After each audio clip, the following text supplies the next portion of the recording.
السلام عليكم ورحمة الله وبركاته.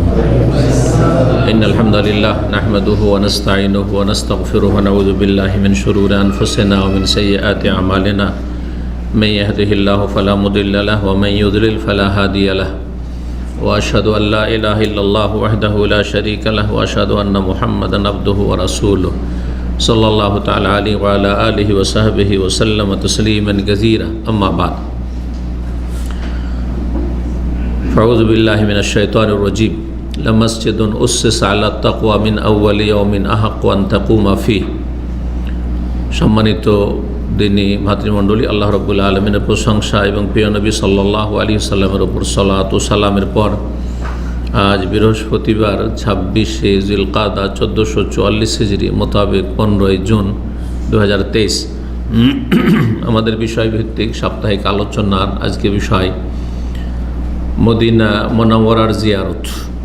রাসূলুল্লাহ সাল্লাল্লাহু আলাইহি ওয়াসাল্লামের পবিত্র প্রিয় নগরী মদিনাতুর রাসূল সাল্লাল্লাহু আলাইহি ওয়াসাল্লামের জিয়ারতের বিধিবিধান, আদব কায়দা। আমরা বেশ কিছু পয়েন্টে আলোচনা করব। আর আজকাল এসা পরে একেবারে সময় কম, যদি জুমার পরে হয়তো তাহলে হয়তো একটি আলোচনায় সারা যেত, কিন্তু সম্ভব নয়, যার ফলে আমাদের দুটি পর্ব হবে। আজকে অর্ধেকটা আলোচনা করব, বাকি যে বিষয়গুলি থাকবে আর জানা জরুরি। আসলে অনেকেই এই জিয়ারত করতে গিয়ে শিরকি জিয়ারত করে, অনেকে বেদাতি জিয়ারত করে, সুন্নতি জিয়ারত খুব কম লোকই করে। নিয়তেই সেখানে সমস্যা থাকে, যার ফলে এই বিষয়গুলি আমরা সুন্দরভাবে জানব। আল্লাহ রাব্বুল আলামিন সঠিক কথা জানার, মেনে নেওয়ার, আমল করার তৌফিক দান করেন। সঠিকটা না জানলে মানুষের যদি সৎ নিয়ত থাকে যে সঠিক আমল করব, তারপর হবে না, তাহলে আগে লাগবে নলেজ, জ্ঞান।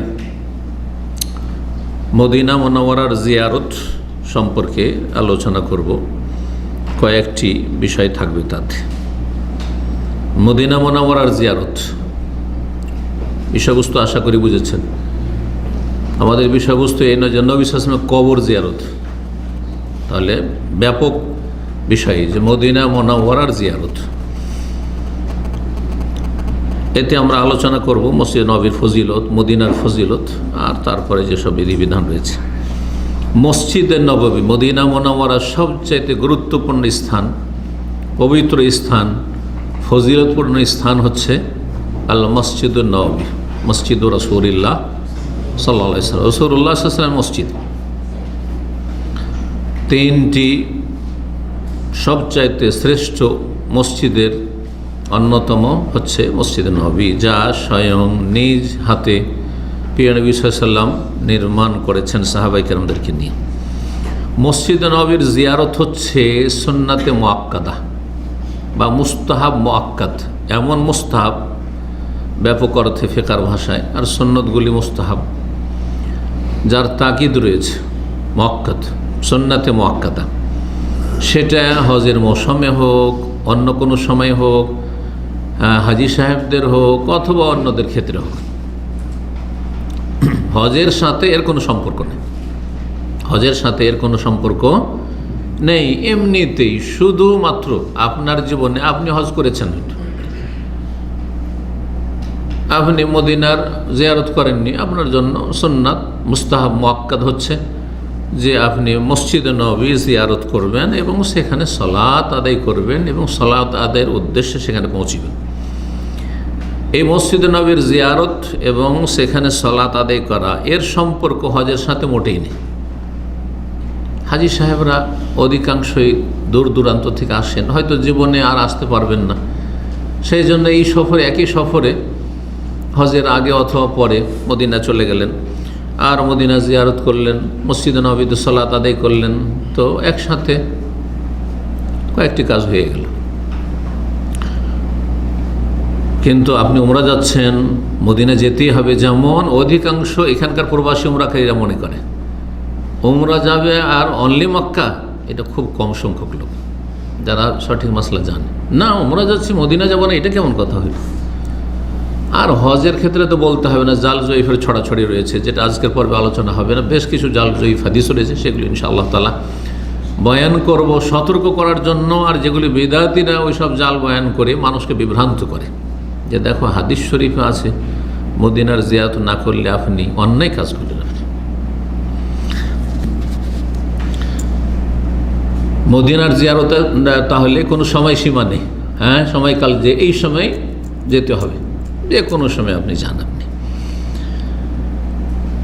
এই মদিনা মুনাওয়ারার জিয়ারত আর মসজিদ নববীতে সালাত আদায় করা, এটির সাথে যেহেতু হজের সম্পর্ক নাই, এই জন্য যতগুলি সালাফে সালেহিনদের ফিকহের কিতাব রয়েছে যেগুলিতে হজের আলোচনা হয়েছে, উমরার আলোচনা হয়েছে, মদিনা জিয়ারতের কোনো চ্যাপ্টার পাবেন না, অধ্যায় পাবেন না।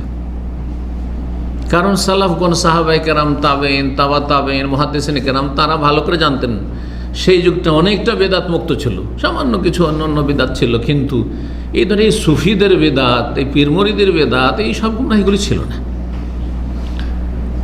হ্যাঁ, মাজার পূজার বেদাত এসব ছিল না, যার ফলে তাদের ফিকহের কিতাব, আগের ফিকহের কিতাবগুলিতে ফিকহি মাসলা আলোচনা করতে গিয়ে হজের হুকুম আহকাম, উমরার হুকুম আহকাম, কিন্তু মদিনা জিয়ারতের আলোচনা মোটেই নেই। এখান থেকে কি বোঝা যায় যে হজের সাথে উমরার সাথে মদিনা জিয়ারতের কোনো সম্পর্ক নেই। পরবর্তীকালে আজকাল যেসব কিতাবগুলি লেখা হচ্ছে হজের, যেমন আমরা যেসব অনুবাদ করি, শেখ বিন উসাইমিন রাহিমাহুল্লাহ যে মানাসিকুল হজ অনুবাদ করেছি, খুব সুন্দর বই। হজের যেসব কিতাব, হজ উমরার সবচাইতে ভালো তার মধ্যে একটি বই, ওই বইটি। তো এইগুলো কিতাবে আলোচনা করা হচ্ছে, কেন বর্তমানে মানুষের প্রয়োজন, কারণ মানুষ হজে আসলে মদিনা যাবে, মসজিদ নবী যাবে, সুতরাং সেখানকার আদব, কায়দা, হুকুম, আহকাম, বিধিবিধান জানতে হবে। মসজিদ নবীর ফজিলত প্রথম আলোচনা আমরা করব।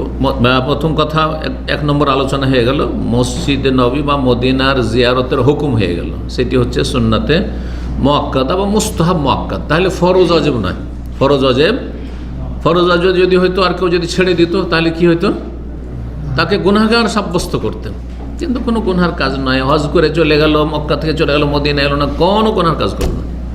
ওমরা করে চলে এলো, কোনো রকমের আপত্তিকর কোনো কিছু করলো না। জীবনেও কেউ যদি মদিনা না যায় তাহলে সে মসজিদে নবীর সালাতের নেকি থেকে বঞ্চিত থাকলো, কিন্তু কোনো গুনহার কাজ করে সে দুনিয়া থেকে যায়নি। এই মাসাইলগুলি স্পষ্ট থাকতে হবে, কারণ মগজে কি রয়েছে, আগাছা রয়েছে, ধোলাইয়ের প্রয়োজন রয়েছে, ক্লিন করার প্রয়োজন রয়েছে। এখন 2 নম্বরে যে বিষয়টি আলোচনা করব তা হচ্ছে মসজিদে নববীর ফজিলত। মসজিদে নববীর জিয়ারত কেন করবেন? নিশ্চয় তার মহত্ব, ফজিলত আছে। কয়েকটি হাদিস আপনাদের সামনে পেশ করি। প্রথম হাদিস আবু হুরায়রা রাদিয়াল্লাহু তাআলা আনহু বর্ণিত, নবী সাল্লাল্লাহু আলাইহি ওয়াসাল্লাম বলেছেন, লা তুসাদ্দুর রিহালু ইল্লা ইলা সালাসাতি মাসাজিদা। সফর করা যাবে না নেকির আশায়। সাদ্দুর রেহাল মানে বাহনকে, বাহনের পিঠে চড়ে কোথাও যাওয়া, বাহনকে কাজে লাগানো, মানে বাহনের পিঠে চড়ে কোথাও সফর করছেন। তখনকার যে উটের বাহন ছিল সেই জন্য সাদ্দুর রেহাল ওই অর্থ ছিল, কিন্তু এখন যে কোনো রকমের সফর হোক, সে আকাশপথে হোক, আর স্থলপথে হোক, আর পানিপথে হোক, সাদ্দুর রেহাল মানে সফর করে যাওয়া যাবে না নেকির আশায়। কিসের আশায়? নেকির আশায়, কোনো স্থানকে কেন্দ্র করে। কথাটি মনে রাখবেন, কোনো জায়গাকে কেন্দ্র করে, কারোর সাথে দেখা করবে এই কেন্দ্র করে, হ্যাঁ বাপ মায়ের সাথে দেখা করতে যাচ্ছি, নেকির কাজ। ছুটে যাচ্ছেন আপনারা, এই স্ত্রীর হক আদায় করতে যাচ্ছেন, নেকির কাজ। স্থানকে কেন্দ্র করে যাচ্ছেন, আপনার স্ত্রীকে কেন্দ্র করে যাচ্ছেন, আপনার ছেলে মেয়েকে কেন্দ্র করে যাচ্ছেন, আপনার বাপ মাকে কেন্দ্র করে যাচ্ছেন, আপনার আত্মীয় স্বজন বংশধর গ্রামের বাড়িতে আছে, সেই জন্য ঈদে যাচ্ছেন, খুশির সময় যাচ্ছেন না, যাচ্ছেন না। জায়গাকে কেন্দ্র করে যান না, স্থানকে কেন্দ্র করে। 3টি স্থান ছাড়া চতুর্থ পৃথিবীতে কোনো স্থান নাই যেখানে সওয়াবের আশায় যাওয়া যাবে। কেউ যদি সওয়াবের আশায় দাম্মাম আসে তো বেদাত। আমরা যদি রিয়াজ যাই তো বেদাত। কিসের সওয়াব দাম্মাম আর রিয়াজ? কথা বুঝতে পারছেন?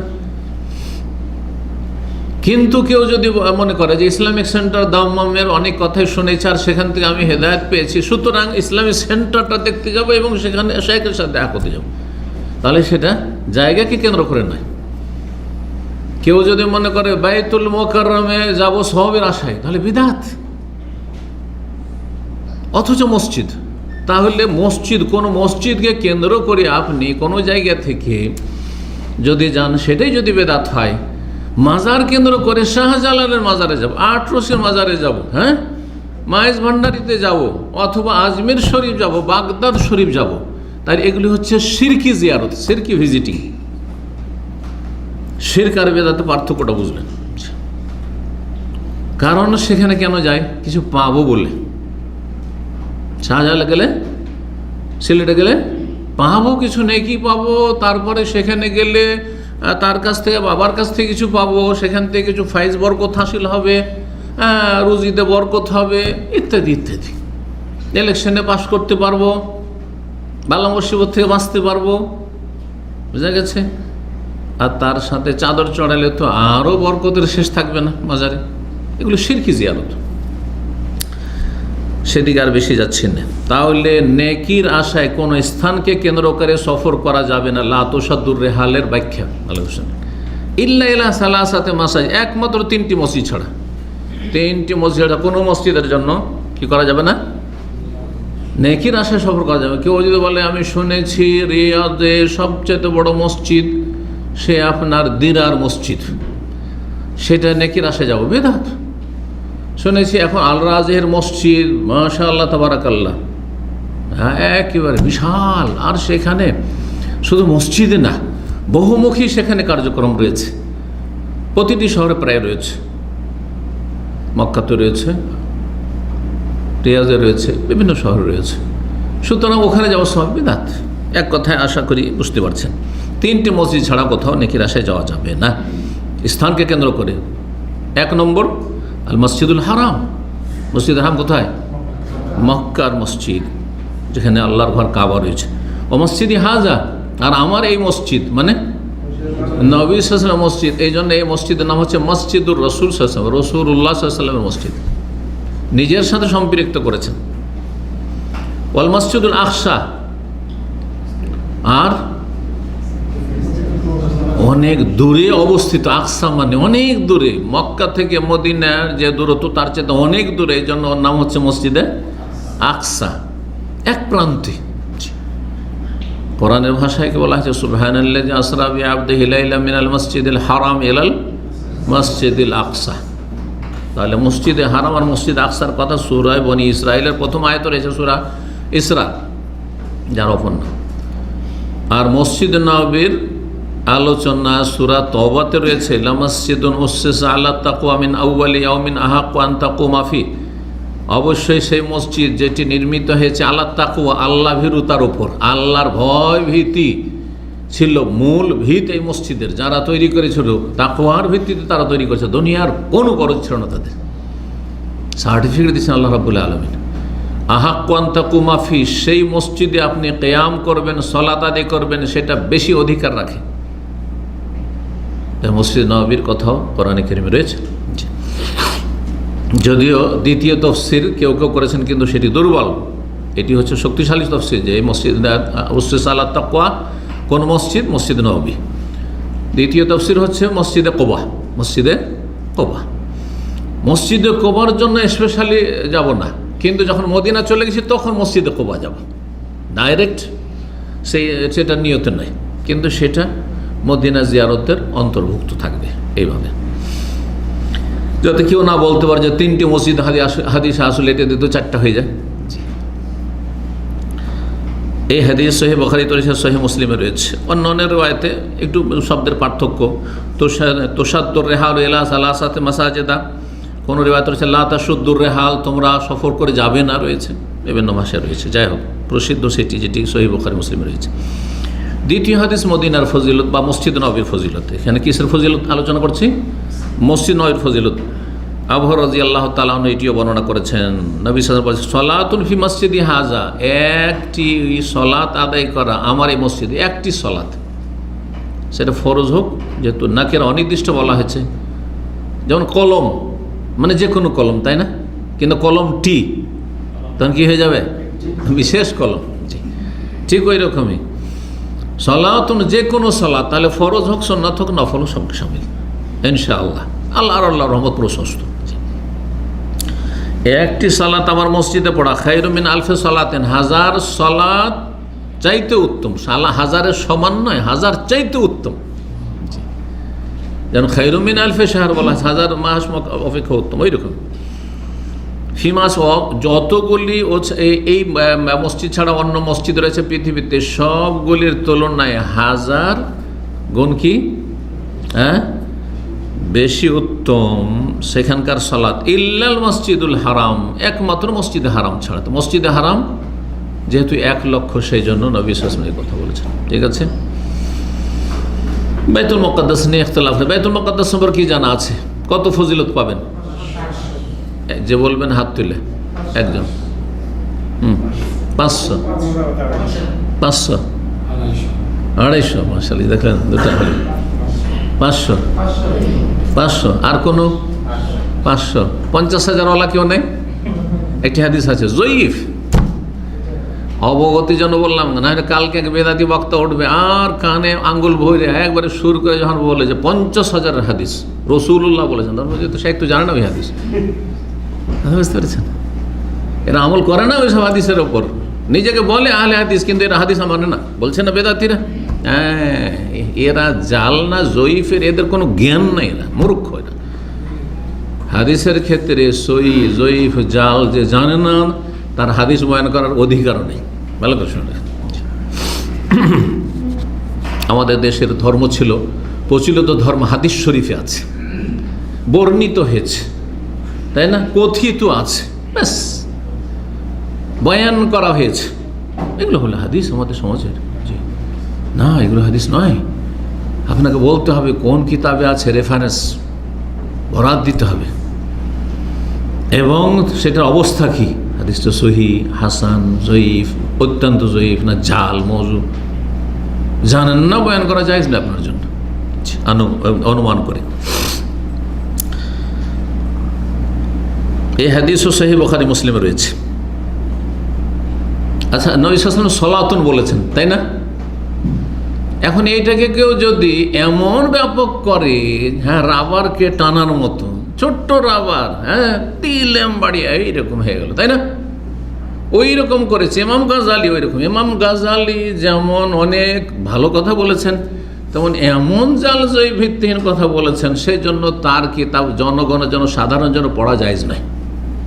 ইমাম গাজালি আমাদের বেদাতি সমাজের, সুফি সমাজের বড়, সবচেয়ে বড় ইমামদের একজন। কথা বোঝা গেছে? এই হেউল আলম তার কিতাব রয়েছে, বাংলায় অনুবাদ হচ্ছে। এত বড় বড় কিতাব কেন? কারণ সুফিদের তাতে কি রয়েছে, মাল মশলা রয়েছে, সুফিদের আহার রয়েছে তাতে, এই জন্য। কি বলছেন জানেন উনি? তিনি বলছেন ইন্না কুল্লা আমানির ফিল মাদিনাতি বিআলফ, মদিনায় যে কোনো আমল করেন 1000 গুণ।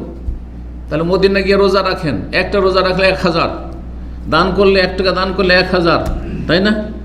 তারপরে যাকাত দিলে 1000, আর কিছু, হ্যাঁ, যে কোনো জিকির করলে একবার সুবহানাল্লাহ 1000 হয়ে গেল। দলিল নবী সাল্লাল্লাহু আলাইহি ওয়াসাল্লাম বলেছেন সলাতুন, বলেছেন ইবাদাতুন বলেছেন, তাহলে বাপু আমালুন সালিহুন বলেছেন। দেখেন, বড় বলে কখনো প্রভাবিত হবেন না যদি আপনার কাছে দলিলের জ্ঞান থাকে। আমি কোনো কিতাবে পড়িনি, শুধু হাদিসটা পড়ছি এখানে। নবী সাল্লাল্লাহু আলাইহি ওয়াসাল্লাম বলছেন সলাতুন, আর গাজালি বলছেন যে কোনো আমল। তার কথা ঠিক না আমার কথা ঠিক? আপনি বলছেন আপনি কি গাজালির সমান? তাহলে গাজালির সমান হইতে হবে, তার ভুল ধরতে হবে।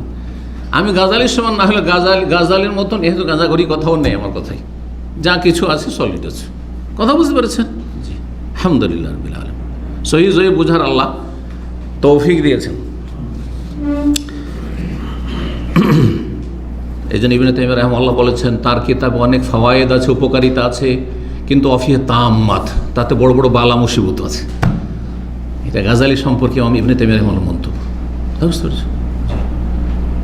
এত বড় বালা মুসিবত যদি থাকে, দুধ মাশাআল্লাহ, একটা বড় গ্যালেন কেউ নিয়ে এলো দুধ, মাশাআল্লাহ 50 লিটার দুধ, মাশাআল্লাহ সব পেট ভরে দুধ খাবেন, কিন্তু সেখানে বলা হচ্ছে যে 10 ফোঁটা তাতে বিষ আছে, খাবেন?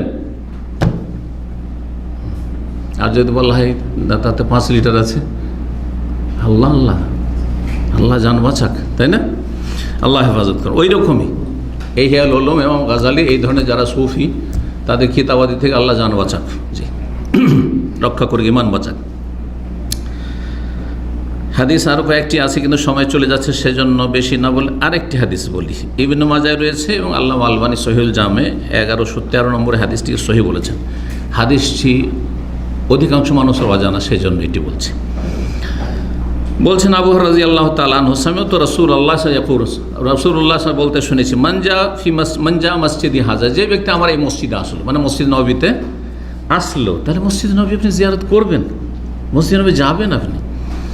লাম ইয়াতিহি ইল্লা লিখাইরিন, সেখানে কল্যাণের জন্য এসেছে, দুনিয়াদারি করতে আসেনি যে ব্যবসা করতে যাচ্ছে, না, কল্যাণের জন্য। কি কল্যাণ? দিনই কল্যাণ। ইয়াতাআল্লামুহু, শেখার জন্য, এলেম শেখার জন্য সেখানে গেছে। যেমন আমরা মসজিদ নববীতে অনেক এলেম শিখেছি, অনেক এলেম মদিনা ইউনিভার্সিটির ক্লাসে শিখিনি, যেটা মসজিদ নববী দর্শে শিখেছি।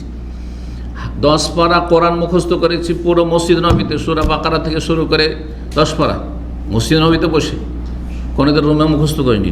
আলহামদুলিল্লাহ, কারণ এটা 10 পারা মদিনা ইউনিভার্সিটির ছাত্রদের প্রত্যেকের কোর্সে, যে কোনো ফ্যাকাল্টি হন না কেন।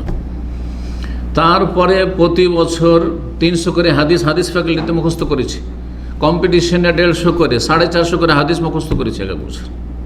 আলহামদুলিল্লাহ। কোথায়? মসজিদ নববীতে। আসরে চলে আসতাম, কিতাব নিয়ে বসে গেলাম, আর তারপরে হাদিস মুখস্থ করছি আর কোরআন মুখস্থ করছি।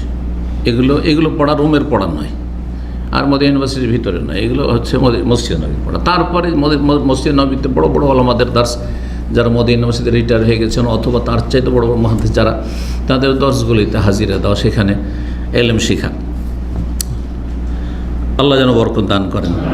বলছিলাম যে আপনি গেলেন মসজিদ নববী এলেম শেখার জন্য, আও ইউআল্লিমু, অথবা কাউকে শেখানোর জন্য। কে কোরআন শিখছে, কোরআন শেখাচ্ছে কেউ হয়তো, বা দিন শিখছে, দিন শেখাচ্ছে, আকীদা হোক, ফিকহ হোক, তাওহীদ হোক, হাদিস হোক, যাই হোক। ফাহুয়া বিমানজিলাতিল মুজাহিদ ফি সাবিলিল্লাহ, তার মর্যাদা হচ্ছে আল্লাহর রাস্তার মুজাহিদের মতো। দিনে এলেম শিখতে কেউ যদি মদিনায় মসজিদ নববীতে যায় শিখতে শেখাতে, তাহলে সে মুজাহিদের মতো ফি সাবিলিল্লাহ। ওমান জালে গায়রে যালিকা, আর কেউ যদি এছাড়া দুনিয়ার গরজে, যে সেখানে গিয়ে তসবিহ বিক্রি করবো, হ্যাঁ তো মেসওয়াক বিক্রি করো মসজিদ নববীর গেটে, হ্যাঁ বাকিতে গিয়ে আরও কিছু করবো, ওখানে গিয়ে হ্যাঁ আরও মেলা কিছু বিক্রি হয়। জি হ্যাঁ, কি ফুল, একটা মরিয়ম ফুল বিক্রি হয়। জি হ্যাঁ, আরও কত কি করে মানুষ, আরও এক এক লোকের এক এক রকম গরজ। যদি কেউ এছাড়া দুনিয়ার কোনো গরজ যায়, ফাহ বেমানজাতিরা জল, তো তার উদাহরণ হচ্ছে ওই ব্যক্তির মতো, ইয়ানজুরু ইলা মাতায়, তার নিজের কাছে কিছু পুঁজি নেই, অন্যের সম্পদের দিকে দেখে, মাল সামানের দিকে যে কি আছে তার ব্যাগে, হ্যাঁ তার মানে তার কোনো লাভ হলো না। সে মদিনা আসলো, মসজিদে চারিদিকে ঘুরলো ফিরলো, কিন্তু দুনিয়ার গরজে, পেটের গরজে ঘুরলো। যেমন মদিনায় অনেক প্রবাসী, তার কফিল মদিনার, কোম্পানি মদিনার চাকরি করে, কিন্তু বেনামাজি, বেদিন, ফাসিক, বিভিন্ন পাপে জড়িয়ে আছে। ওরা হচ্ছে এইরকম হতভাগা, ওদের কথাই হাদিসে বলা হয়েছে। মসজিদ নববীর ফজিলত সম্পর্কে 3টি হাদিস বললাম, মদিনার ফজিলতে 2-1টি হাদিস শোনেন। একটি হাদিস সহিহ বুখারী মুসলিম রয়েছে, রাসূলুল্লাহ সাল্লাল্লাহু আলাইহি ওয়াসাল্লাম বলছেন, ইন্না ইব্রাহিম হারাম মক্কা, ইব্রাহিম আলাইহিস সালাম মক্কাকে হারাম করেছেন। ইব্রাহিম আলাইহিস সালাম হারাম করেছেন, আল্লাহ হারাম করেছেন? আল্লাহ হারাম করেছেন, কিন্তু ইব্রাহিম আলাইহিস সালামের মাধ্যমে ঘোষণা করা হয়েছে। জি, এর অর্থ হচ্ছে ইব্রাহিম আলাইহিস সালামের মাধ্যমে কি করা হয়েছে? ঘোষণা করেছেন আল্লাহ রাব্বুল আলামিন। কেন? আল্লাহ তো আর মানব জাতিকে ডাক দিয়ে বলেননি যে আমি মক্কাকে হারাম করলাম। কে জানিয়েছেন এই কথা? ইব্রাহিম আলাইহিস সালাম, তার জমানায়। ওয়াদাআল্লাহ, এবং ইব্রাহিম আলাইহিস সালাম এই মক্কা এবং মক্কাবাসীর জন্য বরকতের দোয়া করেছেন। ওয়াইন্নি হারামতুল মাদিনা, আর আমি মদিনাকে হারাম সম্মানিত এলাকা ঘোষণা করছি। কামা হারামা ইব্রাহিম মক্কাতে, যেমন ইব্রাহিম আলাইহিস সালাম মক্কাকে সম্মানিত হারাম এরিয়া বলে ঘোষণা করেছেন। রাসূলুল্লাহ হারাম করেছেন, সেটাও আল্লাহর পক্ষ থেকে, কারণ ওমায়ান থেকেও আইল হাওয়া, তিনি নিজের খেয়াল খুশি কোনো কথা বলতেন না। মদিনার হারামের সীমানা সম্পর্কে কারো জানা থাকলে একটু হাত উঠাবেন। পূর্ব, পশ্চিম, উত্তর, দক্ষিণ, চারিদিকে সীমানা আছে না নেই? এই চারিদিকের সীমানা সম্পর্কে কারো জানা আছে মদিনার? জানা নেই। দেখো, মদিনা যখন জিয়ারত করবেন, এখন গেলেন, কোন আত্মীয় থাকে, প্রবাসী থাকে, কিন্তু মদিনার হারামের বাইরে ওই দিক থেকে ঘুরেছে, তো মদিনার ভিতরে ঢুকলেন না, আপনি হারামের ভিতরে ঢুকলেন না, তার ঠিক কিনা? জি, তাহলে জানতে হবে আপনাকে। এই ক্ষেত্রে সহিহ মুসলিমে হাদিস রয়েছে, আবু হুরায়রা রাদিয়াল্লাহু তাআলা তিনি বলেন হারামা রাসূলুল্লাহ সাল্লাল্লাহু আলাইহি ওয়াসাল্লাম, রাসূলুল্লাহ হারাম ঘোষণা করেছেন মা বাইনা লাবাতাইল মদিনা, মদিনার দুই দিকে যে কুচি পাথর বিশিষ্ট ভূমি রয়েছে, জমিন রয়েছে। মদিনার এই দুই দিক কোন দিক? পূর্ব আর পশ্চিম। পূর্ব আর পশ্চিম। একটা হচ্ছে পূর্ব মানে বাকির এই দিকটাই, বাকির এই দিকে যে মহল্লা আছে সেই মহল্লাটিকে বলা হাররা শারকিয়া। ওর নাম কি? হাররা শারকিয়া মানে পূর্ব, আর হাররা মানে কুচি পাথর বিশিষ্ট, আর লাবাতুন মানে কুচি পাথর বিশিষ্ট। লাবাতুন আর হাররাতুন একই অর্থ, প্রতিশব্দ। পশ্চিম দিকে হাররা গারবিয়া, পশ্চিম দিকে হাররা গারবিয়া, যে তুর্কি আমলে যে রেল স্টেশন রয়েছে তারপরে যে এলাকা, ওই এলাকা, ওই দিক হচ্ছে হাররা গারবিয়া। জি, আপনার খন্দকের এলাকা রয়েছে তারপরে আরও একদিকে, ওই দিকটা তারপরের দিকে, এগুলো হচ্ছে কি হাররায় গারবিয়া। এই দুই দিকে লাল লাল কুচি কুচি পাথর ছিল, যেন মদিনার দেখবেন পাথর একটু লাল লাল ভাব, কালো লাল এরকম হয়ে আছে, আর ছোট ছোট পাথর, কুচি পাথর। তাহলে পূর্ব পশ্চিমের বর্ডার সীমানা জেনে নিলেন মদিনার হারামের। এখন বাকি থাকলো কি? উত্তর আর দক্ষিণ। উত্তর দিকে কি আছে মদিনার? উত্তর দিকে কি আছে? কোন পাহাড় আছে? ওহদ পাহাড় আছে। উত্তর দিকে কোন পাহাড় আছে? ওহদ পাহাড় রয়েছে। জি, আর দক্ষিণ দিকে কি? দক্ষিণ দিকে আপনার মক্কার দিক, জুলহুলাইফার মসজিদ, ওই দিকটাই। জি হ্যাঁ। এখন দুই দিকের সীমানা কি? এই সীমানার ক্ষেত্রে প্রিয় নবী সাল্লাল্লাহু আলাইহি ওয়াসাল্লাম বলেছেন আল মাদিনাতু হারামুন মা বাইনা আইর ইলা সওর, মদিনা হচ্ছে হারাম আইর এবং সওর, এই দুই পাহাড়ের মাঝখানে। আইর এবং সওর দুই পাহাড়ের মাঝখানে। আপনি ভালো করে খেয়াল করে দেখবেন, আপনি যখন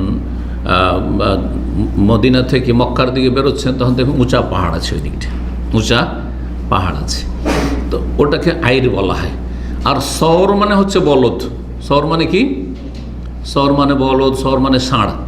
ষাঁড়ের চূড়া উঁচা হয় না? ষাঁড়ের চূড়া খুব উঁচা থাকে। আমরা আমাদেরকে মদিনা ইউনিভার্সিটি থেকে সিরতের যে প্রফেসর ওস্তাদ ছিলেন তারা আমাদেরকে নিয়ে গেছিলেন ছাত্রদেরকে দেখাবার জন্য, কারণ এগুলো আমাদের যাতে হাতে নাতে দেখিয়ে আমরা এই যে ব্যাখ্যা করছি, যদি দেখা না থাকতো তাহলে শুধু ওই বয়ান করতাম, কিন্তু বলতে পারতাম না যে কোথায় এটা আছে। ওহদ পাহাড়ে তো বিশাল পাহাড়, তাই না? ওহদ পাহাড়ের পেছন দিকে, ওহদ পাহাড়ের পেছন দিক চলে, ব্যাক সাইডে চলে যেতে হবে। ওই দিকে কোনো জনবস্তি ছিল না, বেদুইনরা দু চারটা বাস করত। ওরা কিন্তু এখন পর্যন্ত 1400 বছর ধরে পরম্পরা তারা বলতে পারে।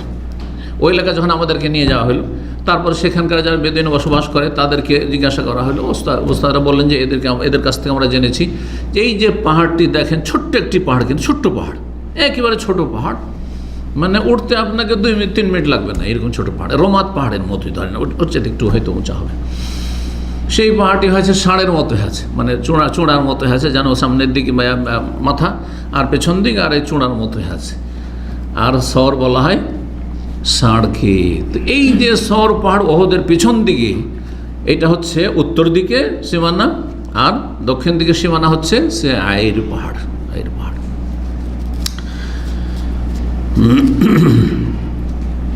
নবী সাল্লাল্লাহু আলাইহি ওয়াসাল্লামের আরেকটি হাদিস শোনাই, আনাস রাদিয়াল্লাহু তাআলা আনহু থেকে বলছেন আন্না নবী আশরাফ আল মাদিনা, নবী সাল্লাল্লাহু আলাইহি ওয়াসাল্লাম বাইরে থেকে সফর করে আসছিলেন, আর মদিনা শহর ভেসে উঠল নজরে, দেখতে পাচ্ছেন। সেই সময় বলেন আল্লাহুম্মা, হে আল্লাহ, ইন্নী উহাররিমু মা বাইনা জাবালাইহা, এর দুই পাহাড়ের মাঝখানে যা আছে, যে এলাকা আছে, এটাকে আমি হারাম ঘোষণা করছি। এই দুই পাহাড়, এই দুই পাহাড়ের নাম অন্য হাদিসে রয়েছে, যেটা বলে দিলাম, আইর এবং সওর। মিসলা হারাম ইব্রাহিম মক্কাতা, যেমন মক্কাকে হারাম ঘোষণা করেছেন ইব্রাহিম আলাইহিস সালাম। আল্লাহ বারিক লাহু ফি মুদ্দিহিম ওয়া সাইম, আল্লাহ এই মদিনার যে যতগুলি মাপ রয়েছে, মাপের কাঠা রয়েছে, এই পাত্র রয়েছে, এগুলোতে বরকত দান করা। মুদ ছোট একটা পাত্র, সা একটা পাত্র যাতে 2.5 থেকে 3 কেজি আসে, এগুলোতে তুমি বরকত দাও। বরং আরেকটি রয়েছে রয়েছে, আল্লাহ ইব্রাহিম আলাইহিস সালাম দোয়া করেছেন মক্কা এবং মক্কাবাসীর জন্য, আর আমি দোয়া করেছি মদিনা এবং মদিনাবাসীর জন্য, তুমি মদিনায় মক্কার চাইতে দ্বিগুণ বরকত দাও। আর এটি পরিলক্ষিত, মদিনায় থাকেন আলাদা একটা শান্তি লাগবে। মদিনাও থেকেছি, মক্কাতেও থেকেছি, তো মদিনাতে সবাই কিন্তু এখানে এসে শান্তি পায়, অথচ সালাতের দিক থেকে ফজিলত মক্কার ফজিলত বেশি। নবী সাল্লাল্লাহু আলাইহি ওয়াসাল্লাম আর একটা হাদিস মদিনায় বসবাসকারীদের সম্পর্কে, সেটাও শোনেন। আল্লাহ যেন আমাদেরকে মদিনার বাসিন্দা হিসাবে কবুল করেন এবং নেক আমলের সাথে কবুল করেন। কারণ মোবারক জায়গায় বাস করলেন আর যদি নেক আমল না করতে পারেন, উল্টো গুনাহ হয়, তাহলে শাস্তিও বেশি। যেমন ফজিলত বেশি তেমন শাস্তি বেশি। যেমন এইখানে যদি একটা অপরাধ করেন আর একটা মসজিদে বসে অপরাধ করেন, নিজেই বুঝতে পারছেন কত পার্থক্য, তাই না? যেই লোকটি মসজিদের গেটের বাইরে এদিক সেদিক ইসলামিক সেন্টারের গেটের বাইরে সিগারেট পান করছে, ওকে যদি বলেন যে তুই পারবি মসজিদে সিগারেট পান করতে, বলছে কোশ্চিন কালো পারবো না, ঠিক কিনা বলেন? তার মানে কাজটা তাহলে জায়েজ নয়, খাওয়াইস নোংরা জিনিস। তাহলে ধূমপান অথবা এই জর্দা তামাকে তো হুজুরা মসজিদে বসে বসে পান বানিয়ে খায়। হ্যাঁ, এরা আরও এহতেরাম জানেন না, বেয়াদবি করে মসজিদের। যারা জানলে শিক্ষিত, যারা বিড়ি সিগারেট টানে, তারা অনেকটা এই শ্রদ্ধা করে মসজিদের, যে তারা কখনো বিড়ি সিগারেট পান করতে পারে মসজিদে, কিন্তু জর্দা করে না, মসজিদে বসে বসে জর্দার পান খাওয়াচ্ছে। চিন্তা করুন, তাদের কাছ থেকে ইসলাম শিখবেন আপনি? কি শিখবেন তাদের কাছে যারা খাওয়াইস খায়, নোংরা জিনিস খায়? আল্লাহ খাওয়াইসকে হারাম করেছেন, ভালো করে জানুন।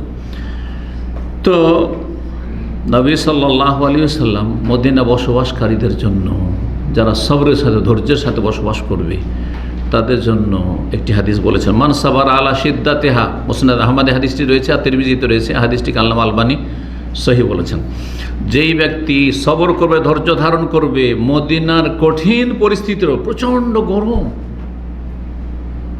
সিদ্ধা, অথবা এক সময় ছিল দুর্ভিক্ষ, খেতে পায় না মানুষ, না খেয়ে থাকতে হয়, কত যে কষ্ট করে মানুষ থেকেছে, অনেকে কষ্ট বরদাস্ত করতে পারেনি, ছেড়ে দিয়ে চলে গেছে মদিনা, ছেড়ে কোথায় চলে যায়, কোথায় বোখারা, সামারকান্ত, কোথায় কোথায় আজারবাইজান আর উজবেকিস্তান, কোথায় এদিকে হায়দ্রাবাদ, আর কোথায় কেরালা, কোথায় চিটাগাং, কোথায় বরগুনা, বাহারুলগেনা, হ্যাঁ বরগুনা পর্যন্ত আরব গেছে।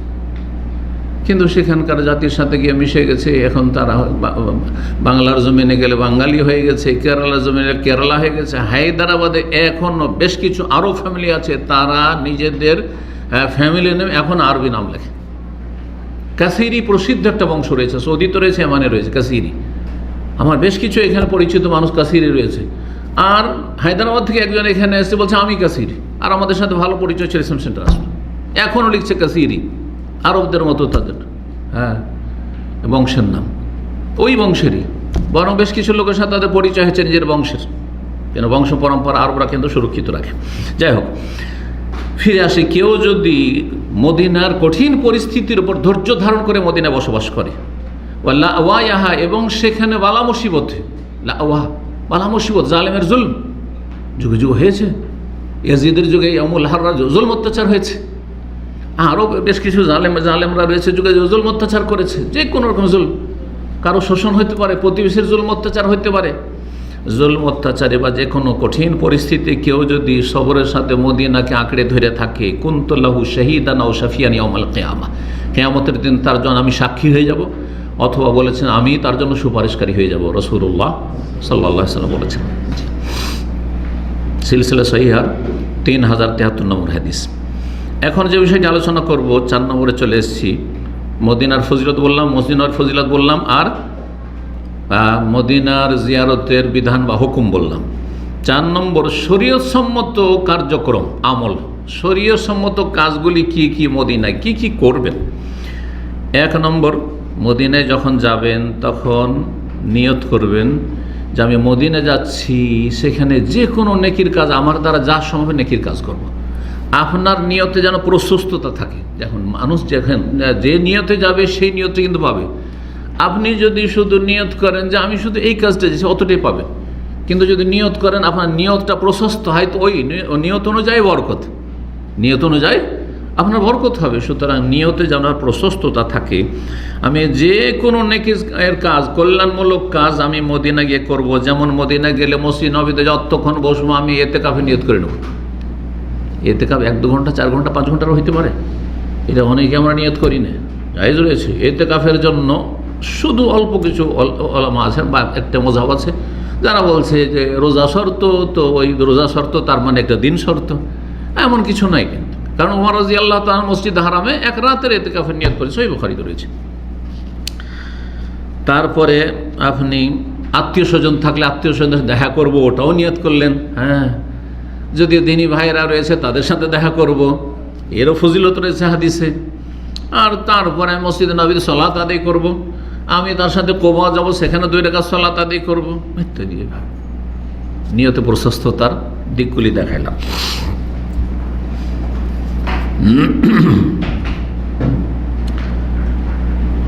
2 নম্বর যে বিষয়টি, সেটা মসজিদে নববীতে যখন পৌঁছিবেন বা যে কোনো মসজিদে, মসজিদ নববীর সাথে কিন্তু এই দোয়াগুলি খাস না, মসজিদ নববী হোক অথবা যে কোনো মসজিদে যখন আপনি প্রবেশ করতে যাচ্ছেন তখন কি করবেন? ডান পা আগাবেন না বাম পা?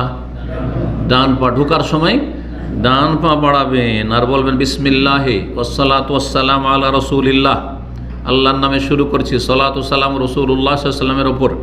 দুরূদ সালাম পেশ করা এটিও একটি জায়গা। নবী সাল্লাল্লাহু আলাইহি ওয়াসাল্লামের কবর আছে সেই জন্য নয়, বরং যে কোনো মসজিদের গেটে। জি, এটা বুঝতে হবে। তারপরে বলবেন আউযু বিল্লাহিল আযীম, আউযু বিল্লাহিল আযীম ওয়া বিওয়াজহিল কারীম ওয়া সুলতানিহিল কাদীম মিনাশ শাইতানির রাজীম। সেই মহান আল্লাহর নিকট আশ্রয় গ্রহণ করছি, ওয়া বিওয়াজহিল কারীম, তার সম্মানিত চেহারার মাধ্যমে। জি, ওয়া সুলতানিহিল কাদীম, তার কাদীম, তার স্থায়ী সার্বভৌমত্বের মাধ্যমে, ওসিলায়। কি থেকে? মিনাশ শাইতান, বিতাড়িত শয়তানের অনিষ্ট থেকে। তারপরে কি বলবেন দোয়া? আল্লাহুম্মা আফতাহলি আবওয়াবা রাহমাতিকা, হে আল্লাহ তোমার রহমতের দরজা খুলে দাও। কারণ মসজিদে রহমত রয়েছে, আর মসজিদে বেরোবেন তখন আল্লাহ রুজি রয়েছে, সেজন্য সেখানে ফজল বলতে হবে, রুজিকে ফজলা। হ্যাঁ, আল্লাহুম্মা ইন্নী আসআলুকা মিন ফজলিকা। জি, তখন বের হওয়ার সময়।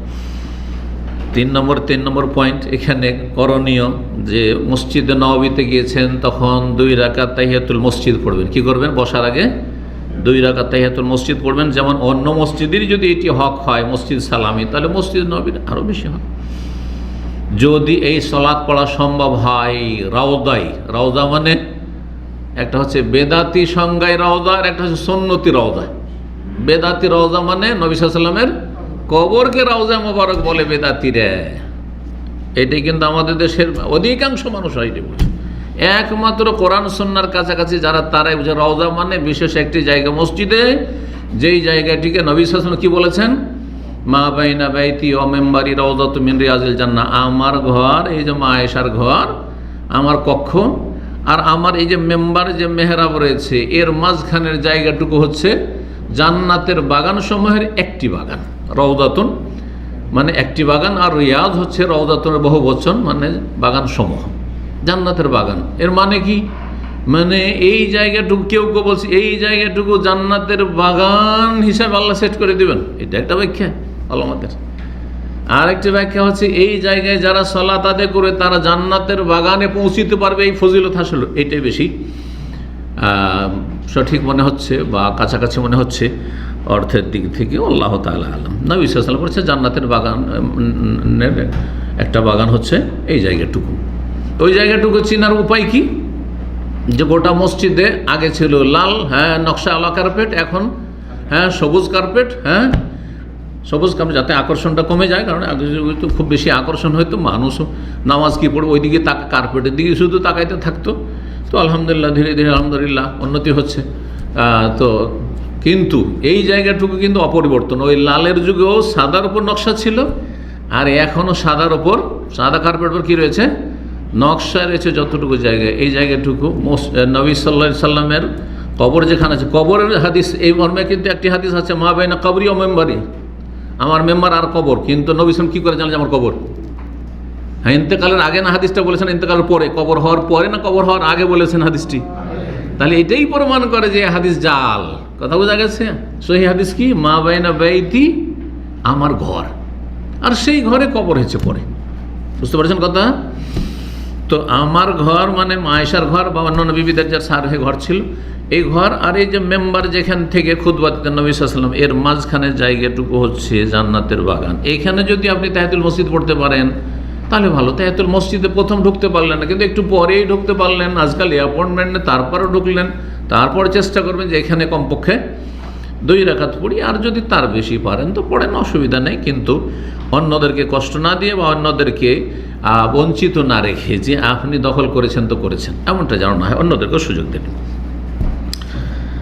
নবী সাল্লাল্লাহু আলাইহি ওয়াসাল্লামের এই হাদিস যে রয়েছে সেটি সহিহ বুখারীতে রয়েছে, সহিহ মুসলিমে রয়েছে। মা বাইনা বাইতি ও মেম্বারি বাইতি, সহিহ বুখারী মুসলিমের হাদিস। আর যেটা খবর রয়েছে সেটি জয়ীফ, সহিহ নয় বা ভিত্তিহীন। 4 নম্বর যে বিষয়টি করবেন, এখন আপনার কি করা হয়েছে, মসজিদ নববীতে গিয়ে সালাত আদায় করা হয়ে গেছে, ঠিক না? তাহলে এখন মসজিদ নবী চলে এসছে, নবী সাল্লাল্লাহু কবরের কাছাকাছি, এখন নবী সাল্লাল্লাহু আলাইহি সাল্লামের কবর জিয়ারত করবেন। আগেই কবর জিয়ারতের সুন্নত তরিকা না, প্রথম গিয়ে বাবুসালাম দিয়ে ঢুকে আগে কবর জিয়ারত, তারপরে নামাজ পড়ি, এটা সুন্নতি তরিকা না। সুন্নতি তরিকা হচ্ছে আপনি মসজিদকে কেন্দ্র করে এসেছেন, মেন উদ্দেশ্য আপনার মসজিদ, নিয়ত আপনার মসজিদ ইবাদতবন্দি করা, সুতরাং মসজিদে প্রবেশ করবেন, তারপরে 2 রাকাত সালাত আদায় করবেন বা তার বেশি করবেন, আর ফরজের সময় ফরজ আদায় করলেন, আর তারপরে আপনি যান আপনি সালাম পেশ করার জন্য রাসূলুল্লাহ সাল্লাল্লাহু আলাইহি ওয়াসাল্লামকে। জি, সালাম দেওয়ার জন্য যখন যাবেন তখন গিয়ে নবী সাল্লাল্লাহু কবরের সামনে দাঁড়াবেন, কবরকে সামনে করে। কবরকে সামনে করলে কিবলা কোন দিকে হবে? কিবলা পিছন দিকে হবে। আর বড় আদবের সাথে হইচই করে নয়, আর চিৎকার করে নয়, আসসালামু আসসালামু আলাইকা ইয়া রাসূলুল্লাহ, আসসালাতু আসসালামু আলাইকা ইয়া রাসূলুল্লাহ, এরা বেয়াদব।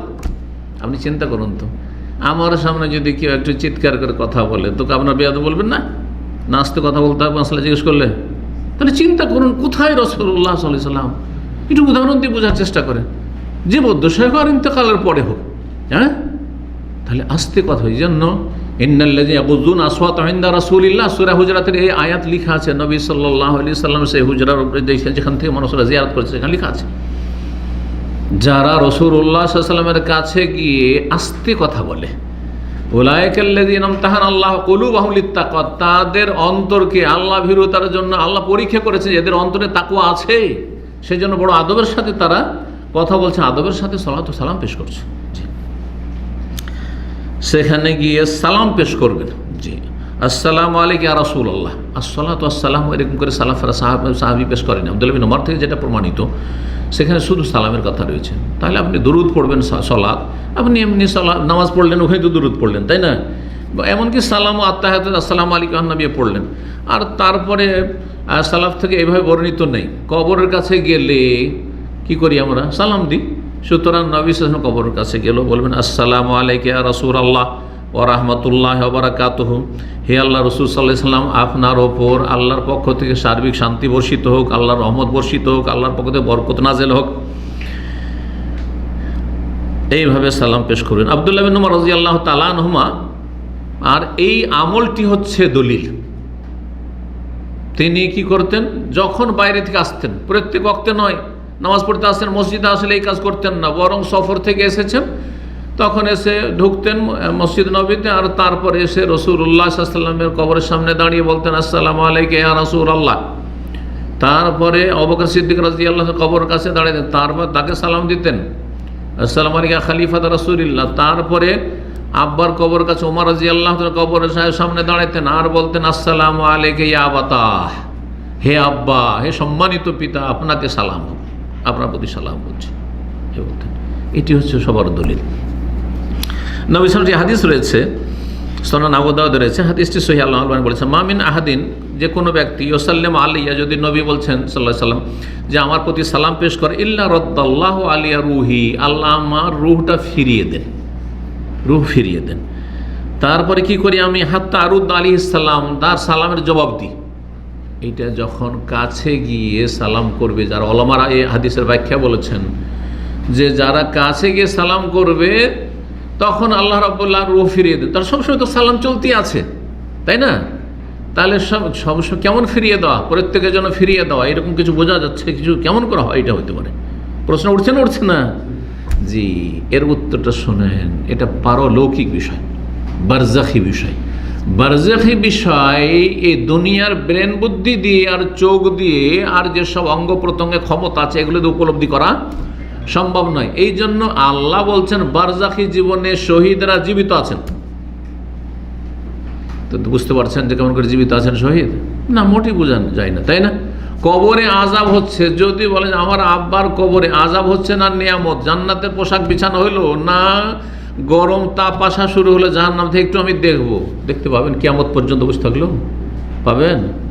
তাহলে কেন দেখতে পাবেন না? কারণ এগুলো বারজাখি বিষয়, মানে চোখের আড়ালে হচ্ছে আপনার সামনে। মুনকার নাকির কেমন, কমপক্ষে কিছুক্ষণ বসে থেকে মুনকার নাকির কেমন করে বসায় আর জিজ্ঞাসা করে, তারপর জবাব দিতে পারলো কি পারলো না, আমার আব্বাকে দেখবো, একটু ছিদ্র করে বসলাম, পাবেন নাকি? হয়ে গেল আপনার সামনে, সহজ জবাব হয়ে গেল, শেষ। তাহলে এই থেকে বোঝার যে নবী সাল্লাল্লাহু আলাইহি ওয়াসাল্লাম রূহ ফিরিয়ে দেওয়া হয়, বলা হয়েছে ফিরিয়ে দেওয়া হয়। হাদিস আলবানী সহি বলেছেন, অনেকে সহি বলেছেন হাদিসটিকে, ফিরিয়ে দেওয়া, রূহ ফিরিয়ে দেওয়া সহি হাদিস। এর চাইতে সহি হাদিস কি রয়েছে? ইন্না লিল্লাহি মালায়েকাতুন সাইয়াহিন, আল্লাহর অনেক ভ্রমণকারী ফেরেশতা রয়েছেন।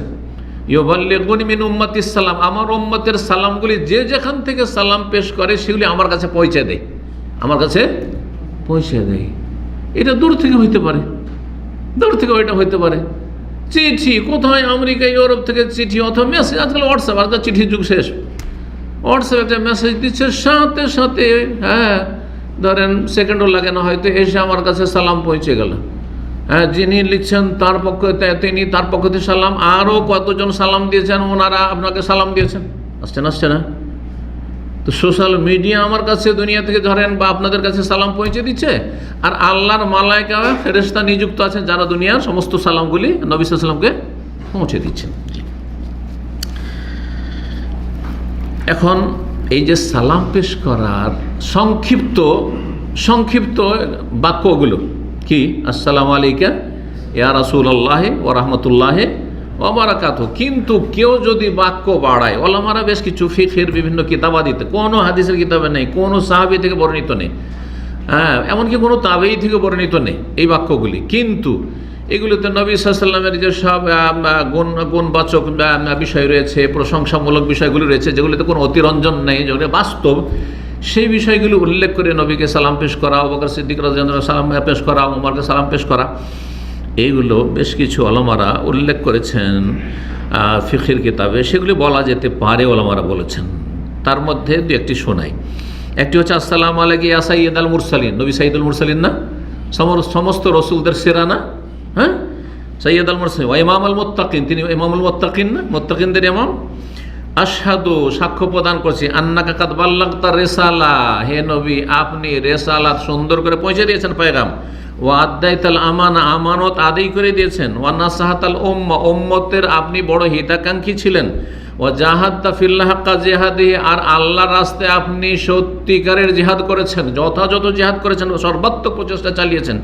ফাজাযাকাল্লাহু আন উম্মাতিকা, আপনার উম্মতের পক্ষ থেকে আপনাকে আল্লাহ উত্তম প্রতিদান দান করুন।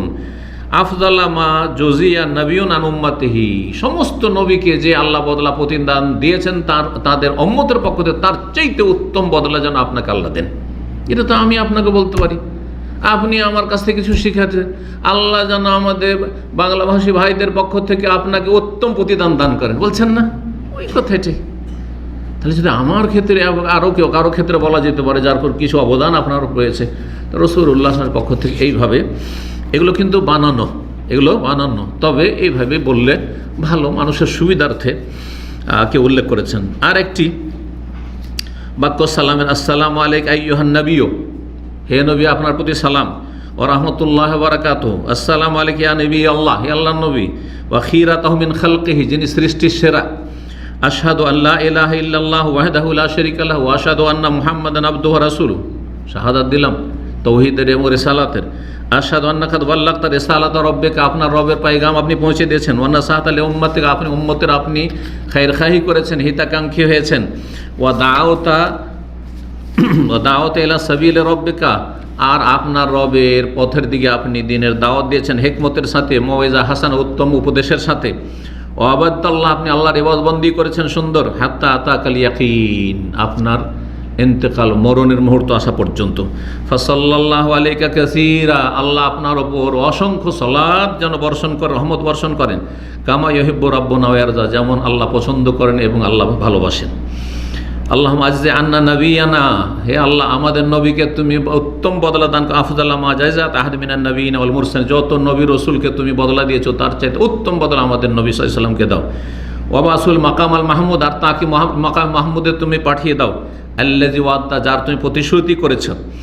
ইয়াকবিতু বিহিল আউয়ালুন ওয়াল আখিরুন, যেই জায়গায় মাকাম মাহমুদের নবী সাল্লাল্লাহু আলাইহি ওয়াসাল্লাম যখন পৌঁছে যাবেন আর সমস্ত মানব জাতির জন্য যখন সুপারিশ করবেন, বৃহৎ শাফাত করবেন, তখন সমস্ত নবী রসুলগণ শুধু কি করবেন? ঈর্ষা করবেন যে এই মর্যাদা যদি আমরা পেতাম। কেউ এই মর্যাদা পাবেন, একমাত্র একজন, তিনি রাসূলুল্লাহ সাল্লাল্লাহু আলাইহি ওয়াসাল্লাম। এই কথাগুলি।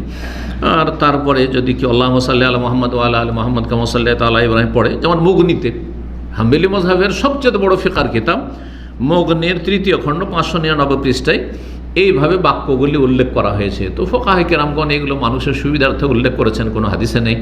এইভাবে কেউ যদি পেশ করে সেখানে গিয়ে সেখানে কোনো অতিরঞ্জনও নেই, যেমন বেয়াদবি নেই তেমন বাড়াবাড়ি নেই। কারণ বাড়াবাড়িটা অনেক সময় মানুষকে আপনার মানহানির চাইতে বড় অপরাধী বানিয়ে দেয়, শিরকে ডুবিয়ে দেয়, আর বেদাত তো হয়েই যায়।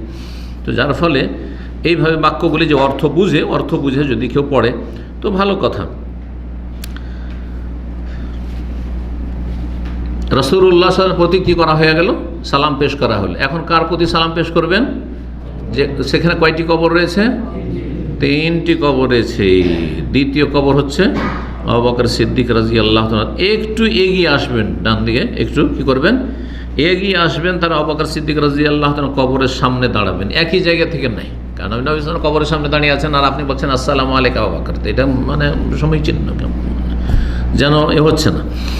তো একটু সরে দাঁড়াবেন আর তারপরে সালাম পেশ করবেন এবং আল্লাহর সন্তুষ্টি কামনা করবেন, তার জন্য দোয়া করবেন। বলেন আসসালামু আলাইকা ইয়া খলিফাতা রাসূলিল্লাহ। কারণ আবু বকর সিদ্দিক রাদিয়াল্লাহু তাআলার উপাধি ছিল খলিফাতুর রাসূলিল্লাহ, খলিফা। আর উমর রাদিয়াল্লাহু তাআলার উপাধি ছিল আমিরুল মুমিনিন। সুতরাং আপনি যখন আবু বকর সিদ্দিককে সালাম পেশ করবেন তখন আসসালামু আলাইকা ইয়া খলিফাতা রাসূলিল্লাহ। রাসূলুল্লাহ তিনি স্থলাভিষিক্ত, যেখানে রাসূলুল্লাহ সাল্লাল্লাহু আলাইহি ওয়াসাল্লাম ছিলেন সেই জায়গায় ইমামতির ক্ষেত্রে আর রাষ্ট্র পরিচালনার ক্ষেত্রে। সেই জন্য রসুলের প্রথম খলিফা হচ্ছেন আবু বকর সিদ্দিক রাদিয়াল্লাহু তাআলা। ও সাফিয়াহু, এবং রাসূলুল্লাহ সাল্লাল্লাহু আলাইহি ওয়াসাল্লাম আল্লাহর নির্বাচিত, এবং আপনি দ্বিতীয় ব্যক্তি ছিলেন তার সঙ্গী গারে সৌর পাহাড়ের গুহায়। আবু বকর সিদ্দিক রাদিয়াল্লাহু তাআলাকে এভাবে ইয়া খলিফাতা রাসূলিল্লাহ ওয়া সাফিয়াহু, নবী সাল্লাল্লাহু আলাইহি ওয়াসাল্লাম, বরং নবী সাল্লাল্লাহু আলাইহি ওয়াসাল্লাম তাকে নির্বাচন করেছেন সঙ্গী হিসাবে। মক্কায় তো আর কাউকে সাথে নিতে পারতেন, তাই না, হিজরতের। কিন্তু নবী সাল্লাল্লাহু আলাইহি ওয়াসাল্লাম মনোনীত করলেন কাকে? আবু বকর সিদ্দিককে, এবং সঙ্গী হিসাবে নিলেন। জাযাকাল্লাহু আন উম্মতি মুহাম্মাদিন খায়রান, আল্লাহ উম্মতে মুহাম্মাদের পক্ষ থেকে আপনাকে উত্তম বদলা দিন। আর তারপরে আল্লাহ রাব্বুল আলামিন ওয়ালাকাকা ফিল কিয়ামতি আমনান ওয়া বাররা, এগুলো বানিয়ে বলেছেন, কোনো প্রয়োজন নেই, কিন্তু এতটুকু যেগুলো আগে উল্লেখ করা হইল ভালো, এইরকম গুণবাচক কোনো কথা যদি বলেন। জি, তারপর আরেকটু এগিয়ে আসবেন, ডান দিকে সরে আসবেন। তারপরে কি করবেন? ওমর রাদিয়াল্লাহু তাআলা আনহুকে সালাম পেশ করবেন, বলে আসসালামু আলাইকা ইয়া আমিরাল মুমিনিন। জি, ওমর আল ফারুক আল্লাযী আ'আজ্জাল্লাহু বিল ইসলাম, যার মাধ্যমে আল্লাহ ইসলামকে শক্তিশালী করেছেন। জি, আবু বকর সিদ্দিক রাদিয়াল্লাহু তাআলার জামানায় ঘরের শত্রু যারা মুরতাদ হয়ে গেছিল, যাকাত অস্বীকার করেছে, তাদেরকে সামলাতে সময়টা চলে গেছে ৭৪ বছর সময়। কিন্তু ওমর রাদিয়াল্লাহু তাআলা যখন 10 বছরের খেলাফত পেলেন আর ঘরের শত্রু সব নির্মূল হয়ে গেছে, আর ঘরে কোনো শত্রু নেই, মুনাফিক নেই, সব আর বাইরের শত্রুর পিছনে লাগলেন, তখন দুটি পরাশক্তি সেই যুগে ছিল। একটি হচ্ছে পার্সিয়ান অগ্নিপূজক মজুসি শক্তি, ইরানি শক্তি, আর একটি শক্তি ছিল আপনার রোমান শক্তি। এই দুটি শক্তিকে একেবারে পরাস্ত করে ছাড়লেন 10 বছরের ভিতরে। জি, তো তার যুগে সবচেয়ে বেশি ইসলাম শক্তিশালী হয়েছে খোলাফায়ে রাশিদের মধ্যে। জি, আর সেটা থেকেছে উসমান রাদিয়াল্লাহু তাআলা জামানা পর্যন্ত। আর তারপরে আবার আপোষে যখন কলহ শুরু হয়েছে, এই জন্য আপোষের কলহ মানুষের, মুসলিম জাতির কখনো কল্যাণ করে দিতে পারে না, কখনো কল্যাণ করতে পারে না। আপনি শাসক গোষ্ঠীর সাথে আপনারা জনগণ দ্বন্দ্ব করবেন আর দেশ শক্তিশালী হবে, স্থিতিশীলতা আসবে, কখন আসবে না। তাহলে আপনাকে হিকমতের সাথে যথাসাধ্য শাসকদেরকে দিয়ে, সরকারকে দিয়ে যতটুকু ভালো কাজ নেওয়া সম্ভব চেষ্টা করতে হবে, আপনাকে পজিটিভ নেওয়ার চেষ্টা করতে হবে। আর যখন বলবেন যে না তোরা এই অন্যায় করছিস তো তোরাকে এই করে ছাড়বো, তখন ওরাও ছাড়বে না, যার ফলে ফাতাফশালু ওয়া তাযহাবা রিহুকুম, তোমরা হেরে যাবে। আর দুশমনরা বড় লোভ পাবে যে না এই কাজ হয়ে গেছে, এখন এই সব দেশে যা ইচ্ছা তাই করবো। জি, আল্লাহ হেফাজত করুন। তো ওমর রাদিয়াল্লাহু তাআলা আনহু সম্পর্কে এরকম বলবেন, আসসালামু আলাইকা ইয়া আমিরাল মুমিনিন ওমর আল ফারুক আল্লাযী আযযাল্লাহু বিল ইসলাম জাযাকাল্লাহু আনিল ইসলাম ওয়াল উম্মতি খায়রা। আল্লাহ আপনাকে ইসলামের পক্ষ থেকে আর উম্মতে মুসলিমার পক্ষ থেকে উত্তম প্রতিদান দান করুন। এইভাবে পেশ করবেন। ইবনে ওমর রাদিয়াল্লাহু তাআলা আনহু সম্পর্কে যেমন বললাম যে এইভাবে তিনি সংক্ষেপে বলতেন তিনি, জি, আসসালামু আলাইকা ইয়া রাসূলুল্লাহ, আসসালামু আলাইকা ইয়া আবু বকরিন, আসসালামু আলাইকা ইয়া আবা তাহ, আর তারপরে ফিরে যেতেন। সেখানে দোয়া করতেন না, কবরকে সামনে করে দোয়া করতেন না। আর কবর জিয়ারত করলাম তো এখন কিবলামুখী হয়ে দোয়া করে, যেমন কিছু লোকেরা কিন্তু সহি আকীদা, তারপরে মনে করে যে এখানে যখন সালামটা পেশ করলাম কিবলামুখী হয়ে দোয়া করি। কোথায় আছে এটাই বা কোথায় আছে? খুব বেশি তো জায়েজ আছে, খুব বেশি তো কিবলামুখী ওইখানে দোয়া করা জায়েজ আছে, কিন্তু আপনি বলবেন যে আমি সালাম পেশ করলাম এখন কিবলামুখী হয়ে দোয়া করি, না না না, এটা কোনো সুন্নত কাজ নয়। বরং সেখানে অন্যদেরকে কষ্ট দাও, ওই দিক থেকে মানুষের ঢল আসতে আছে সালাম দেওয়ার জন্য, আর আপনি এখানে দোয়াতে লেগে গেছেন। দোয়া করার জায়গা নেই, ওটা মসজিদে নয় পড়ে আছে, আপনি বসুন আর আরামসে খুশুর সাথে দোয়া করুন। আল্লাহ তৌফিক দান করেন। জি, আর যতক্ষণ মদিনায় থাকবেন বা যতদিন মদিনায় থাকবেন যথাসাধ্য চেষ্টা করবেন, বিশেষ করে ফরজ সালাতগুলি মসজিদ নববীতে আদায়ের চেষ্টা করবেন। এমনটা করবেন না যে চলো ফরজটা গিয়ে কোবায় পড়েনি, কোবায় পড়বেন ঠিক আছে, ফজিলত হাসিল করবেন, আপনি ওখানে সুন্নত নফল পড়ে আসেন। আপনি ফরজ কোথায় পড়বেন? 1000 হাসিলের জন্য এখানে পড়বেন, এই ফজিলত আপনি কোবাতে পাবেন না। গেলেন কিবলাতেন দেখে আসার, ওইখানে গিয়ে জোহর হয়ে গেল আসর হয়ে গেল, না, এরকম কাজ করবেন না আপনি। হ্যাঁ, উত্তম ছেড়ে অনুত্তম কাজ করতে যাচ্ছেন, যেটা অনেকে এরকম কাজ করে। গেলেন মাগরিবের সময়, ফজরের সময় চলে গেলেন অন্য মসজিদে, না, মোটেই যাবেন না। আপনি যথাসাধ্য মসজিদের নববীতে সালাত আদায়ের চেষ্টা করবেন। আর একটি বিষয় এখানে আর স্পষ্ট করে দিই, কারণ সময় শেষ, বা আমরা দুটো পার্ট যেহেতু করবো, তো এখানে আমরা অর্ধেকটা পৌঁছে গেছি। ইনশাআল্লাহ আগামীতে আর যে বাকি পয়েন্টগুলি রয়েছে সেগুলো নিয়ে আলোচনা করব। তো সেটা হচ্ছে যে মসজিদে হারাম বলতে শুধু কাবার মসজিদ নয়, এটা হচ্ছে সঠিক মত। হারামের এলাকার যেই কোনো জায়গায় সালাত আদায় করলে 1 লক্ষের সওয়াব পাবেন মক্কাতুল মুকাররমায়। কথা বুঝতে পেরেছেন? যদি বিষয়টিতে ইখতিলাফ রয়েছে, দুটো মত রয়েছে, কিন্তু 1000-এর ফজিলত হাসিলের জন্য কি করতে হবে? মসজিদ নববীর জামাতে সালাত আদায় করতে হবে। পাশের আশেপাশের কোনো মসজিদে বেলাল অথবা মসজিদে ইজাবা, অমুক মসজিদ তুমুক মসজিদ, আশেপাশের মসজিদে গিয়ে নামাজ পড়লেন, আপনি 1000-এর সওয়াব পাবেন না। এই বিষয়টি যেন মনে থাকে আল্লাহর। তাহলে মদিনার হারাম আর মক্কার হারামের মাঝে এই পার্থক্যটি সবসময় মনে রাখতে হবে। মক্কার হারাম মানে হুদুদে হারামের ভিতরে যেই কোনো জায়গায় 1 লক্ষের সওয়াব পাবেন, কারণ আল মসজিদুল হারাম মানে হুদুদে হারাম। এর 10-এর বেশি দলিল ইবনুল কাইয়িম রাহিমাহুল্লাহ তার কিতাব জাদুল মাদে আলোচনা করেছেন। আর এই মতটি শক্তিশালী, এই মতটি শেখ বাজ, শেখ ইবনুল কাইয়িমের পরে শেখ বাজ আর অন্যান্য সৌদি আরবের উলামা ইকরামগণ তারা আলোচনা করেছেন। সুতরাং এই মতটি বেশি শক্তিশালী। আরেক দল বলছেন না, 1 লক্ষ পেতে হইলে ওই কাবার ইমামের ইমামতিতে নামাজ পড়তে হবে, না, এই মতটি দুর্বল মত। যাই হোক, আল্লাহ, তবে নিঃসন্দেহে কাবার আপনি ইমামতিতে আর মসজিদ হারামের চত্বরকে যদি সালাত আদায় সেই জামাতে, তো 1 লক্ষের পরে অতিরিক্ত যে আরও যে অন্য ফজিলতগুলি, সেই ফজিলতগুলি হাসিল করতে পারবেন। এটা পুরুষদের জন্য, মহিলাদের ক্ষেত্রে নয়। মহিলাদের ক্ষেত্রে সবসময় সে মদিনায় থাক অথবা মক্কায় থাক, হোটেলে সালাত আদায় করলে বেশি সওয়াব পাবে। এখানে আজকের আলোচনা শেষ করছি।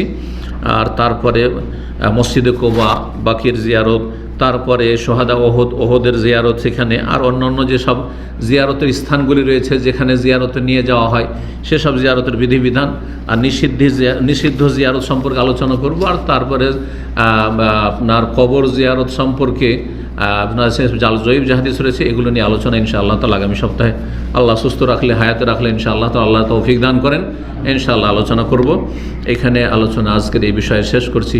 ওয়া সাল্লাল্লাহু আলা নবিয়িনা মুহাম্মদ ওয়া আলা আলিহি ওয়া সাহবিহি আজমাইন। একটি গুরুত্বপূর্ণ বিষয় রয়েছে, যেহেতু হচ্ছে বা সবচেয়ে গুরুত্বপূর্ণ আমল কি বলেন? সবচেয়ে গুরুত্বপূর্ণ আমল বাইতুল্লাহর হজ। বাইতুল্লাহর হজ, যাদের হজ হয়নি আর হজ করতে পারবেন, এটা সবচেয়ে ফজিলতের কাজ এই দিনগুলিতে, ঠিক আছে? হজের সফর, উমরার সফর, আর 2 নম্বরে আরাফার সিয়াম, যেটা কার জন্য? যারা হাজি নয় তাদের জন্য। হাজিরা আরাফার দিন আরাফার সিয়াম রাখবে না, রাখলে কেউ কেউ বলছে জায়েজ, কিন্তু উত্তম নয়। তার চেয়ে গুরুত্বপূর্ণ ইবাদত তারা রয়েছেন। কিন্তু যারা হজে যাচ্ছেন না তারা কমপক্ষে আরাফার দিনের সিয়াম 9 তারিখে রাখবেন। আর যদি তার সাথে বেশি রোজা রাখতে পারেন, সিয়াম পালন করতে পারেন 1 তারিখ থেকে শুরু করে 9 পর্যন্ত, তো আরও ভালো। কারণ মুসনাদ আহমদ একটি হাদিস রয়েছে যে রাসূলুল্লাহ সাল্লাল্লাহু আলাইহি ওয়াসাল্লাম আন্নান নবী সাল্লাল্লাহু আলাইহি ওয়াসাল্লাম কানা ইয়াসুমু 9 জিলহিজ্জা, জিলহজের 9 রোজা রাখতেন। 9 দিন না নবম, এটা দুটো ব্যাখ্যা রয়েছে হাদিসের, তো এই ব্যাখ্যার একটা দিক রয়েছে। আর এই দিনগুলি ফজিলতের দিন, আর সিয়াম রোজা একটি গুরুত্বপূর্ণ ইবাদত, সুতরাং করবেন। এছাড়া দান সাদকা করবেন। আর একটি গুরুত্বপূর্ণ ইবাদত, খাস ইবাদত এই দিনগুলির রয়েছে, যেটা আজকে বলা আসলে মূল উদ্দেশ্য, সেটা হচ্ছে তাকবীর পাঠ করা। কি পাঠ করা? তাকবীর পাঠ করা। 1 তারিখ থেকে নিয়ে 13 তারিখ পর্যন্ত, 1 তারিখ থেকে নিয়ে শুধু 10 নয় 13 তারিখ পর্যন্ত তাকবীর পাঠ করবেন। সেই তাকবীরগুলি যে কোনো সময় পাঠ করবেন, তাকবীর মুতলাক। সেটা নামাজের পরে হোক, অথবা এমনি সময় হোক, হাটে বাজারে হোক, আর আপনি রাস্তাঘাটে হোক, কর্মক্ষেত্রে হোক, যে কোনো সময় শুয়ে হোক, বিছানায় হোক, ঘরে হোক, বাইরে হোক, এটাকে তাকবীরে মুতলাক বলা হয়। এটা পাঠ করবেন। কথা বোঝা গেছে না? তাকবীরের প্রসিদ্ধ যে বাক্য সেটা হচ্ছে আল্লাহু আকবার, আল্লাহু আকবার, লা ইলাহা ইল্লাল্লাহ, আল্লাহু আকবার, আল্লাহু আকবার, ওয়ালিল্লাহিল হামদ। এতে কম বেশি এর আগের আলোচনা আমি করেছি যে আল্লাহু আকবার 3 বার করেও রয়েছে। আল্লাহু আকবার, আল্লাহু আকবার, লা ইলাহা ইল্লাল্লাহ, আল্লাহু আকবার, আল্লাহু আকবার, আল্লাহু আকবার, ওয়ালিল্লাহিল হামদ। যাই হোক, এই তাকবীর পাঠ করে বেশি বেশি। আর আরাফার দিনের সকাল থেকে শুরু করে, আরাফার দিনের ফজর থেকে শুরু করে, ফজর থেকে শুরু করে 13 তারিখের আসর পর্যন্ত তাকবীরে মুকাইয়াদ। উলামায়ে কেরামগণ সালাফ থেকে কিছু বর্ণনা নিয়ে এসেছেন, নবী সাল্লাল্লাহু আলাইহি ওয়াসাল্লাম থেকে এই ক্ষেত্রে স্পষ্ট কিছু নেই। আর তারপরে তারা বলেছেন, সৌদি আরব ওলামারা এটাই বলছেন, হাম্বলি ওলামারা এটাই বলছেন যে তাকবীর মুকাইয়াদ মানে মুকাইয়াদ বিস সালাওয়াতিল মাফরুজা, ফরজ সালাতের সাথে সংশ্লিষ্ট বা রিলেটেড সম্পর্কিত তাকবীর। সেটা হচ্ছে যখনই ফরজ নামাজ শেষ হবে 9 তারিখ ফজর থেকে শুরু করে 13 তারিখ আসর পর্যন্ত বেশি বেশি কি করা? তাকবীর পাঠ করা। যে সুন্নতি জিকির আজকারগুলি, তার সাথে তাকবীর পাঠ করা। আল্লাহু আকবার, আল্লাহু আকবার, লা ইলাহা ইল্লাল্লাহ, আল্লাহু আকবার, আল্লাহু আকবার, ওয়ালিল্লাহিল হামদ। এটা মসজিদে, তাহলে ফরজের সাথে সংশ্লিষ্ট তারে এটি মসজিদে। আর 1 তারিখ থেকে নিয়ে শুরু করে 13 পর্যন্ত যে কোনো সময় তাকবীর পাঠ করবেন। এবং সালাফগণ পড়েছেন আগামীকালকে যে বুখারী দর্স আসছে সেখানে তাকবীরের আলোচনায় আসছে, সুতরাং সেখানে ইনশাআল্লাহ তার বিস্তারিত বাকি আলোচনাটি করে নেব। এই ছিল আজকের গুরুত্বপূর্ণ আলোচনা। যারা মহিলারা রয়েছেন তারা আস্তে আস্তে পড়বেন, বেগানা পুরুষরা আপনাদের তাকবীর যেন না শুনে, কিন্তু পুরুষরা উচ্চস্বরে পড়বেন, জোরে পড়বেন, আশেপাশের লোক শুনবে আর আপনাদের তাকবীর পাঠ করবে। এটা হচ্ছে সাহাবায়ে কেরাম, আবু হুরায়রা এবং আনাস রাদিয়াল্লাহু আনহু সাহাবায়ে কেরাম থেকে বর্ণিত। সুতরাং ওইভাবে তাকবীর পাঠ করবেন। ওয়া সাল্লাল্লাহু আলা নবিয়ানা মুহাম্মদ ওয়া আলা আলিহি ওয়া সাহবিহি আজমাইন। জাযাকুমুল্লাহু খাইর।